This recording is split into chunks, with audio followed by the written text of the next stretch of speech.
பிரியமான அன்பு சகோதர சகோதரிகளே, ஆண்டவராக இயேசு கிறிஸ்து நாமத்தாலே நன்றிகளும் ஸ்தோத்திரங்களை எடுக்கிறோம். கர்த்தர் உங்களை அளவில்லாமல் ஆசீர்வதிப்பார். 23ஆம் தேதி உங்களுக்கு ஒரு செய்திகளை அனுப்பினேன். ஒரு சிலர் அதை பார்ப்பதில்லை.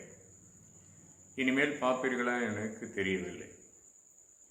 நீ பார்க்காதவர்களை கொடுத்து ஒன்றும் கவலை இல்லை. ஏன்னு சொன்னால், சொல்ல வேண்டியது நான், கேட்க வேண்டியது நீங்கள். நான் சொல்ல தாமதித்தால் கடவுள் என்ன கேட்பார். ஒரு 3 நாள் என்னால் அனுப்ப முடியல. அந்த கேள்விக்கு பதில் சொல்லி கொண்டிருந்தார்.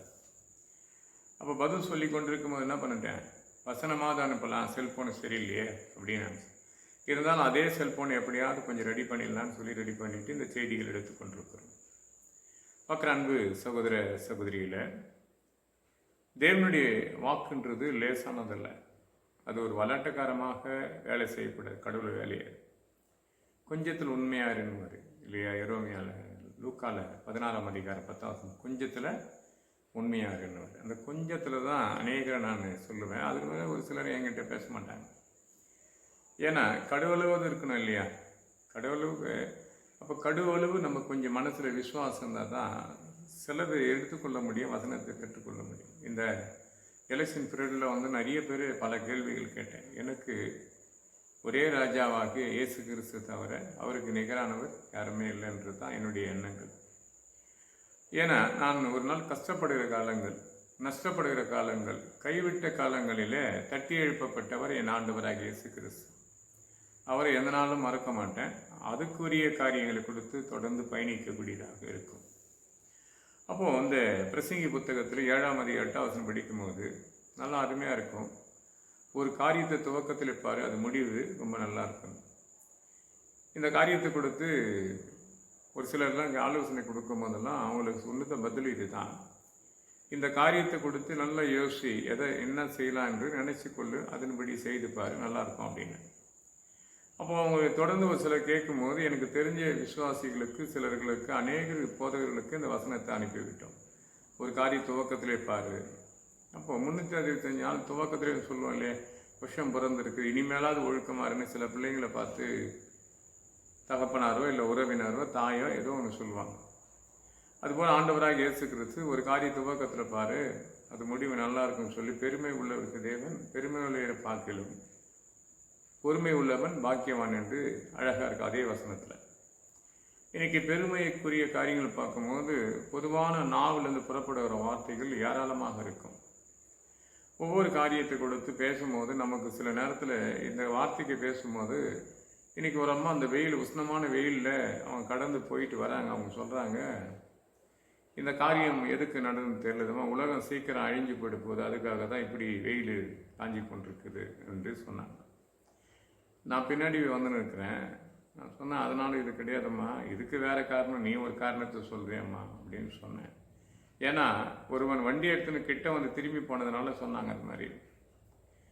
அதாவது தேவனுக்கு கோபப்பட்டு அக்கினியாக இறங்கப்பட்ட காலங்கள்லாம் உண்டு இல்லையா? வேதத்தில் ரொம்ப விஷயங்கள் உண்டு. அது ஆதியாகமம் 19ஆம் அதிகாரத்தை 18ஆம் வசனம் படிச்சுன்னா, வானத்தை அந்த அக்னியை பட்சித்து போடக்கூடிய ஒரு காரியத்தை ஆபிரகாமுக்கிட்ட சொல்லிகிட்டே போவாங்க. ஆனால் அப்போ பார்க்குற விஷயங்கள், சில விஷயங்கள் வேதத்தை படிக்கப்படும் போது, ராஜாக்கள் புத்தகத்திலும் அதே காரியம் அப்படியே இருக்கும் 18ஆம் அதிகாரத்தில். அப்போ அந்த விஷயத்தை படிக்கப்படும் போது நமக்கு என்னடான்னு சொன்னால், சில காரியங்களில் கர்த்தர் நமக்கு என்ன செய்கிறாருன்னு கண்டுபிடிக்க முடியாது. அது தெரியாது நிறைய பேருக்கு. அவங்க இஷ்டத்துக்கு என்ன பண்ணுவாங்க, பேசிக்கொண்டே இருப்பாங்க. அப்போ வேதம்ன்றது ஒரு விசேஷமான காரியத்தை, இந்த உலகத்தை நம்ம எப்படி வாழணுன்றதை கற்றுக் கொடுக்குறதான். ஒரு காரியத்தை துவக்கத்திலேயே பாரு என்று ஆண்டவராக இயேசு கிறிஸ்து சொல்கிறார். அப்போ ஆண்டவர் எப்படி சொல்கிறாருன்னா, நாங்கள் பார்க்குற 1 ராஜாக்கள் புத்தகத்தில் படிக்கிற வசனத்தை பார்க்கும்போது ரொம்ப என்னப்பா அப்படின்ற மாதிரி நடக்கும். அப்போது எலியா காலத்தில் நடந்தது. அப்போ எலியா காலத்தில் இருக்கும்போது ஒரு 40 தீர்க்கதரிசி எழும்பி ஒரு காரியத்தை கொடுத்து சொல்லுவாங்க. கடவுளை கூப்பிட்டு கொள்ளணும் போது அவர் எலியா கூப்பிட்ற விசேஷமாக இருக்கும். ஆபிரகாம் தேவன் அல்லவா, ஈசாக்கின் தேவன் அல்லவா, யாக்கோப்பின் தேவன் அல்லவான்னு. 39ஆம் வசனம், வானத்திலிருந்து அக்னி இறங்குச்சு. இந்த அம்மா சொல்கிற அக்னி இப்போ அக்னி பற்றி அறியது, இது உலகம் போகிற போக்கு சரியில்லை அப்படின்ற மாதிரி பேசுகிறாங்க. ஆனால் அது கிடையாதுங்க. 2000 ஒரு விசேஷமான ஒரு காரியத்தை மாத்திர 2000 ஒரு காற்று மழையும் பெய்யப்படும் போது பலத்த மழை ஒரு 40 நாள் மழை பெய்யுது. 2000 பெஞ்சு 2004 ஒரு டைம் பெஞ்சுன்னு நினைக்கிறேன். ஆமாம், 4 நிலநடுக்கம் வந்தது. 4 5 தெரியல. அப்போது ஒரு விஷயத்தை கொடுத்து பேசி கொண்டிருக்கப்படும் போது அப்பயும் இந்த மாதிரி ரொம்ப ரொம்ப இது போல் வெயில் இல்லை, இதோட கொஞ்சம் கம்மியாக இருந்தது. அந்த வெயிலில் நான் கம்பெனியில் வேலை செஞ்சுட்டு வந்து நிற்கும்போது இந்த வெயிலை பற்றி ஒரு பெரியவர் சொன்னார். நிறைய கம்பெனிகளை திறந்து அதனுடைய புகை அந்த வானத்தினுடைய என்ன பண்ணுறான், அது கரெக்டாக எனக்கு சொல்ல தெரியல. அவர் சொன்னது இன்றைக்கி ஞாபகம் இருக்குது. 20 வருஷத்துக்கு முன்னாடி சொல்ல விஷயந்தான். இந்த புகை ஒரு கம்பெனி திறக்கும் போது அதனுடைய பார்த்தீங்கன்னா பெரிய கம்பெனியில் அந்த புகை போகிற இது எடுத்து மேலே விட்டுருப்பாங்க. ஒரு 20 கிலோமீட்டருக்கு அண்ணாண்டு 20 கிலோமீட்டர்னா 20 அடிக்கு அண்ணாண்டு வச்சுருப்பாங்க அதை. அப்போது பக்கத்தில் சென்னையில் ஒரு இடம் இருக்குதுங்க. அந்த இடத்த கொடுத்து ஒரு கம்பெனி திறக்கப்பட்டதுமே இந்த இடத்துல நீங்கள் மணலி அந்த இடத்துல வந்து வாங்காதீங்க, இந்த கம்பெனியால் நிறைய பேர் ஹார்ட் அட்டாக்கில் இறந்துருவாங்க அப்படின்னு சொல்லப்படும் போது என்னுடைய குடும்பத்தில் சார்ந்த ஒருவர் கூட அந்த மணலில் ஒரு இடம் வாங்க போனவர் அதை பயந்துரு வாங்கிட்டார். இப்போ அந்த இடம்லாம் பார்த்தா வாங்க முடியாது, அந்த மாதிரி ரேட் ஆகிடுச்சு. இப்படி அந்த புகையுடைய இது என்ன வான மண்டலத்தில் இருக்கிற ஒரு சூழ்நிலை இருக்கு இல்லையா, அந்த சூரியன் ஒளியினுடைய அது பாதுகாக்கக்கூடிய ஒரு எத்தனை வினாடி கொஞ்சம் ஓட்டம் வந்து தான். அப்போது 25 வருஷத்துக்கு முன்னாடி சொல்கிறேன் நான். அந்த வினாடியில் ஓட்டம் போயிருந்தது தான். அப்பயே சொன்னாங்க வருங்காலத்தில் சூரியனில் அது ஜொலிக்க போகிற காலத்தில் ஒரு மனுஷன் கூட வெளியே வரமாட்டான், அப்படிப்பட்ட ஒரு அக்னி இறங்குன்னு தான் சொல்லியிருக்கிறத தவிர கடவுள் இதுக்காக இது சொன்னார்னு கிடையாதுங்க.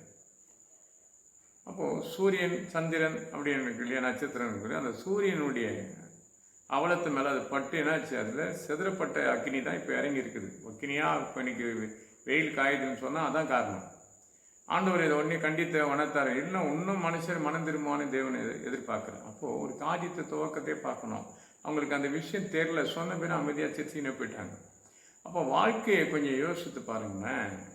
இன்றைக்கி என்ன நடக்கிறோம், நம்ம துவக்கத்தில் ஒரு காரியத்தை பார்க்குறோமா, அதை வளர விட்டு பிரச்சனையில் மாட்டிக்கொண்ட பிற்பாடு தான் நம்ம என்ன சொல்கிறோம், ஐயோ தெரியாத பண்ணிட்டேன்னு. என் வாழ்க்கையில் பார்த்தீங்கன்னா கடந்த ஆண்டு இதே மே மாதத்துலேருந்து எனக்கு பல பிரச்சனைகள் ஸ்டெப்பாக எனக்கு பல பிரச்சனைகள். ஆனால் அந்த பிரச்சனை முழுவதும் பசி என்றது காட்டிலும் கடன் தொல்லை என்றது சொல்வதை காட்டிலும் அவமான நிந்தனைகள் அநேகமான காரியத்தை நான் காணக்கூடியதாக பார்க்கக்கூடியதாக கேட்கக்கூடியதாக இருந்தது. ஆனால் அது ஒரு சிலர் நினைக்கிறாங்களான்னு கேட்டால் கிடையாதுங்க. ஏன்னா எப்போதுமே என்னுடைய வஸ்திரங்களோ குறைப்படுவதில்லை, நான் பேசுகிறதும் குறைப்படல, அப்படி தான் இருக்கிறேன். ஆனால் எனக்கு தெரியும் அது என்ன பிரச்சனைன்னு சொல்லி. இதுக்கப்புறம் பார்த்தீங்கன்னா எங்கள் குடும்பத்தில் ஒரு சிலர்லாம் அதை கேட்கும்போது அப்படியே சாந்தமாயிட்டாங்க. ஏன் ஆயிட்டாங்கன்னா, இவ்வளோ பிரச்சனை போய்கொண்டு இருக்கும்போது நான் பாட்டு எப்போதும் போல் சிரிச்சிக்கின்னு எப்போதும் போல் பேசிக்கொண்டு எப்போதும் போல் போய்கொண்டிருக்கிறேன். ஏன்னா அப்படி தான் என்னை தேவன் நடத்த சொல்லுவார். இல்லாதவனை இறைப்பதை போல காட்டும்படி தேவனை நடத்துகிறார். உன்னை நடத்துகிறாரா, நீ விசுவாசித்தால் அப்படி தான் இருக்கணும். கவலை வந்துச்சு, கஷ்டம் வந்துச்சு, நீ அநேகரை பகிர்ந்து கொள்ளுங்க, அப்போ தான் கர்த்தர் உங்களை மேலும் மேலே ஆசீர்வதிப்பார். அதெல்லாம் வேணாம், அந்த வார்த்தைக்கு இடம் கொடுக்காதீங்க. நீங்கள் விதைத்தால் நீ கையீட்டு செய்கிற வேலையை நான் ஆசீர்வதிப்பேன். சவுல் என்ற ஒரு மனுஷன் கடுமையான மனுஷன், தேசத்தை நாசப்படுத்தின மனுஷன். தேவன் அவன் தெரிந்து கொள்ளப்பட்ட பிற்பாடு அப்போஸ்தலர் 20:34 படிச்சீங்கன்னா, அவன் தன் கையீட்டு செய்த வேலைகளை கொண்டு அவரோடு இணைக்கப்பட்டவன் ஆகாரத்துக்கு உதவி செய்தான்னு அவனே சொல்லுவான். இப்போ ஒரு மாமனிதனுடைய தேவனுடைய ஊழியம் செய்தவனுக்கு என்ன என்னங்குதுன்னா, அவரிடத்திலிருந்து எதிர்பார்ப்பதை காட்டியும் தன் கையீட்டு செய்கிற வேலையை தேவன் ஆசீர்வதிப்பார் என்று உபாகம் 28 12 சொல்லப்பட்டது. நடக்கணும் என்று சொன்னால் நீ கையீட்டு வேலை செய்தால் மட்டுமே தான் கிடைக்கும். இதை கொண்டு இதை செஞ்சிடலான்னு மட்டும் யோசிக்காது. தூரத்திலிருந்து உன் ஆலோசனைகள் தேவன் கேட்டுக்கொண்டிருக்கிறார். தூரத்தில் உன்னை பார்க்குறாரு இல்லையா, உன் ஆலோசனை அவர் உணர்த்துவார் இல்லையா. உனக்கு பல விஷயத்தை உணர்த்தினாலும் நீங்கள் அங்கே தான் நிற்கிற. உடனடியாக யாராவது நம்ம வெறுத்து பேசிடுறோம், உடனடியாக ஒரு நம்ம தள்ளிட்டு பேசுகிறோம், உடனடியாக அவங்களுக்கு அன்பு காட்டி பேசுகிறோம்னா கிடையாதுங்க. பணம் புகழ் அது எப்போ வரும் தெரியாது. காற்றை போல் வரும், நதியை போல் புறப்பட்டு போய்கொண்டே இருக்கும். வினாடியில் வந்துடும். அது போகிற பார்த்தீங்கன்னா நதி போகிற மாதிரி கொஞ்சம் கொஞ்சமாக, தண்ணி போகிற மாதிரி கொஞ்சம் கொஞ்சமாக நம்ம கைவிட்டு போய்கொண்டே இருக்கும். பார்க்குற அன்பு சகோதர சகோதரிகளை, துவக்கத்தை பார்த்துருப்பீங்க. இன்னைக்கு கூட விசேஷம் தமிழ்நாட்டில் இல்லையா. இந்த விசேஷ நாட்கள் உங்களுக்கு உண்டு, எனக்கும் உண்டு. இதில் கலந்து கொள்ளப்பட்டவர் இவர் பெரியவர், அவர் பெரியவர், இவர் நல்லவர் என்று எல்லாரும் பேசிக்கணும். ஆனால் இயேசு நல்லவர் என்றதை மட்டும் நான் பேசிக்கொண்டிருப்பேன். ஏன்னா எனக்கு அவரை பிடிக்கும் இல்லையா? அவங்கவுங்களுக்கு ஒரு விஷயம் இருக்கு இல்லையா? அவளை போல நம்முடைய வாழ்க்கையை கொடுத்து யார் நடத்துகிறார் என்று சொல்லி நம்ம யோசித்து பார்க்குறாங்கன்னா, அவர் நம்மளை நடத்துவார் என்று சொன்னால் நம்ம எது நம்பி நம்ம என்ன பண்ணுவாங்க? நான் ஒரு சிலருக்கு சொன்னேன், அது ஒரு சில விஷயங்களை நிர்ணயிக்காதீங்க. வேதத்தை படித்தவர்களோ விசுவாசித்தவர்களோ அதை பற்றி நீங்கள் முன்னாடிக்க ஆண்டவர் அதை காட்டக்கூடிய நேரத்தையும் காலத்தையும் கொடுப்பார். இப்போ அந்த அக்னியை பற்றி சொன்னேன் இல்லையா? இது ஆதியாகத்தில் இருக்கும் 19ஆம் அதிகாரத்தில் படிக்கும் போது லோத்தின் ஃபேமிலி தேவன் பிரித்து எடுத்து வாகனத்திலிருந்து அக்னியாக இருக்கும். அப்போ எலியாவின் காலத்தில் நடக்குதுங்க. அப்போ எலியாவின் காலத்தில் 1 ராஜாக்கள் புத்தகத்தில் 18ஆம் அதிகாரத்தில் 39ஆம் வசனம் வானத்திலிருந்து அக்னி இறங்கப்பட்டது. அப்போது அக்னி இறங்கப்படும் இல்லைன்னு சொல்லுங்க. இந்த தாயார் சொன்னதை போல பாவத்தினால் இது தண்டனை கிடையாதுங்க. மனம் திரும்ப தேவன் விரும்பி கொண்டே இருக்கிறார். மனமாற ஒருவன் விரும்பி கொண்டிருக்கிறார். நீங்க மத்திய புத்தகம் 1ஆம் அதிகாரத்தை பற்றி பாருங்க. மார்க் 1ஆம் அதிகாரத்தை மனம் திரும்ப வேண்டிய பிரசங்கம் நடந்து கொண்டே இருக்குங்க. யோவான் காலத்தில் நடந்தது, இயேசு கிறிஸ்துவின் காலத்தில் நடந்தது, அற்புதம் நடந்தது, அதிசயங்கள் நடந்தது. இவர்கள் நடந்து கொண்டால் இன்னும் திரும்புவார்கள் என்று தேவன் எதிர்பார்த்து கொண்டிருக்கிறார். பார்க்குற அன்பு சகோதர சகோதரிகளே, இன்னைக்கு நிர்ணயித்து போட்டிருப்பீங்க உங்களுடைய ஓட்டுகள் இல்லையா? தேவன் தன் இதயத்துக்கு ஏற்றபடி நல்ல ஒரு மதிப்பெண்ணை பெற்று, தேவன் மனுஷனுடைய ஆலோசனைகள் வீணானது இல்லையா? மனிதன் பல இடத்துலேருந்து பல பேர் பேசும்போது அப்போ நம்ம யோசிப்போம்ல, என்ன இவர் இதை கொடுத்து சொல்கிறா, இது உண்மையாக இருக்குமா? இவர் இதை கொடுத்து சொல்கிறா, இது சரியாக இருக்குமா? இது தப்பாக இருக்குமா? இது ரைட்டாக இருக்குமா? நமக்குள்ள ஒரு ஆலோசனை ஓட்டிக்கொண்டே இருக்கும் இல்லையா? அதுதான் நீதிமொழி புத்தகத்தில் 19ஆம் அதிகாரத்தில் அருமையாக இருக்குது. 21 வசனம், மனுஷனோட ஆலோசனை வீணானது, கர்த்தர் யோசனை நிலைக்குமா? அப்போது இந்த உலகம் என்ன பேசுது என்று காட்டியும் கர்த்தர் தீர்மானித்து வைத்திருப்பார் யாரை முன்வழிக்கலாம் என்று சொல்லி. யாரை முன்வழிக்கலான்னு ஒருவர் நிர்ணயித்து வச்சிருப்பாரு. அவங்கள தான் நம்ம தலைமை தாங்கி உட்கார வைப்பாரே தவிர மனுஷன் திட்டங்கள் எல்லாம் வீணாக போயிடும், சிந்தனைகள்லாம் வீணாக போயிடும், பேசின வார்த்தைகளெல்லாம் அது மறுதளித்து போயிடும்.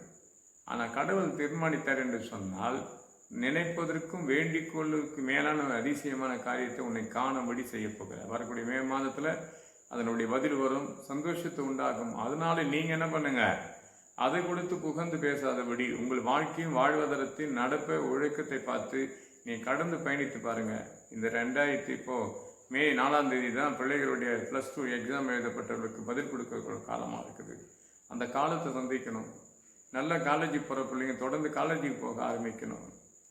மனுஷனுடைய ஆலோசனை கேட்காத. உனக்கு கொடுத்த கல்வி, இந்த உலகத்தில் சிறந்ததே கல்வி. இந்த கல்வி உனக்குள்ளே வந்துட்டால் நீ போகமெல்லாம் உன்னை தட்டி எழுப்பக்கூடிய சூழ்நிலை தேவன் எழுப்புவார். நான் பாருங்கள், எனக்கு படிப்பு இல்லை, நிறைய இடத்துல எனக்கு பெரிய அதிகாரிகிட்ட பேச முடியாது. ஏன்னா எனக்கு படிப்பு கிடையாதுங்க, எழுத தெரியாது. அப்போ கடவுள் எனக்கு கொடுத்த நாணத்தினால் தான் கடந்து போகிறேன். அதுதான் சொன்னேன், நீ எழுதினாலும் அவங்க படிக்கலாம், ஆனால் நாணத்தில் யாரை நிறைத்து வச்சிருக்கிறாரோ அவங்க நடத்துவார் ஆண்டவர். பார்க்குற அன்பு சகோதர சகோதரி, ஏன் படிக்கிற பிள்ளைகளை சொன்னேன்னா, உங்களுக்கு காலங்கள் இப்படி செல்வ சீமானா நீ மாறினா கல்வி முதலிடத்தை நீ கொடுங்க. கடவுள் கொடுத்த நாணத்தை பெற்றுக்கொண்டு அது வீணடித்து போகாதீங்க. அந்த கல்வியில் சிறந்த பிள்ளைகளாக, ஒருவேளை +2 எழுதின பிள்ளைகளாக மீண்டும் நான் படிக்கிற ஆண்டவர்னு சொல்லி கேட்டு பாருங்க, செய்வார். உலகத்தை மட்டும் நான் வாழ போகிறேன், எனக்கு உதவி செய்ய ஆண்டவர்னா செய்வார். இந்த உன்னதமான தேவனாக நீ இருக்கிற, என் குடும்பம்லாம் பாதுகாக்கணும்னு சொல்லி பாருங்கள், கண்டிப்பாக காக்கப்படும். ஆனால் தேவனுக்கு பிரியமில்லாத ஒரு சிந்தனை உங்கள் இதயத்துக்குள்ளே போனால் அது அழுக்கு படுகிறது போல படிஞ்சிடும். அது கழுவாக பட முடியாது. அது கழுவி சரி பண்ணுறதுக்கு வாழ்க்கையை நாசப்படுத்திடும். ஆனால் இயேசு சொல்கிறார், அவைகளை விட்டு வெளியே வாழ்ந்தார். இந்த உலகத்தினுடைய விட்டு வெளியே, உலகத்தை நான் எப்படி பார்க்கணும் அவருக்கு தெரியும். அவர் தானே சொன்னார் நம்மக்கிட்ட யோபு 2:21, தேசமே பயப்படாத மகிழ்ந்து கழிவு, கர்த்தர் உனக்கு பெரிய காரியத்தை செய்வார். வாழ்க்கையில் ஒரு பெரிய காரியம் நடக்கணுமா, கல்வி படித்த பிள்ளை கல்வி போங்க, வேலை செய்கிற பிள்ளைங்க வேலைக்கு போங்க. இனி வர நாட்கள் நம்முடைய வாழ்க்கை எப்படி இருக்குன்னு தேவன் தீர்மானித்தார் என்றால் நீ விசுவாசிக்க கூடுமானால் உன் தீர்மானத்தின்படி சகலத்தையும் கர்த்தர் செய்து முடிப்பார். கர்த்தர் இந்த வார்த்தைகளை ஆசீர்வதிப்பாராக. ஜெபம்மா. என் அன்பால் நேசிக்க நல்ல பிதாவே, கிருபைக்காக சோதரிக்கிறோம், வல்லமைக்காக துதிக்கிறோம். நாமும் மகிமைப்படட்டும், சகலத்தை பொறுப்படுத்த வழி நடத்தும், சகலத்தையும் நாம் மட்டும் மகிமைப்படட்டும். பெரிய கேஷம். ஆமாம், வெயில் உஷ்ணமாக இருக்குது. பிள்ளைகள் ஸ்கூலுக்கு அனுப்பும்போது பார்த்து அனுப்புங்க. சிறு பிள்ளைகளெல்லாம் கல்வி நிலையத்துக்கு போகும்போது பெற்றோர்கள் கொண்டு போங்க. 3-4 நாளாக நான் செய்திகளை அனுப்பலை, வசனம் மட்டும் அனுப்பினிருந்தேன். நற்செய்தி உங்களுக்கு கொண்டிருக்கிறோம். கர்த்தர் உங்களை மேலே மேலே ஆசீர்வதிக்கிறேன் என்று சொன்னார். நானும் என் வீட்டாரும் கர்த்தரையே செய்விப்போம் என்று ஜோசுவா சொன்னார் இல்லையா? 24:15 அப்படி யோசித்து கடந்து பயணித்து பாருங்கள். கர்த்தர் அருமையாக உங்களை எடுத்து பயன்படுத்துவார். கர்த்தரின் வார்த்தையில் ஆசீர்வதிப்பார். ஆமாம்.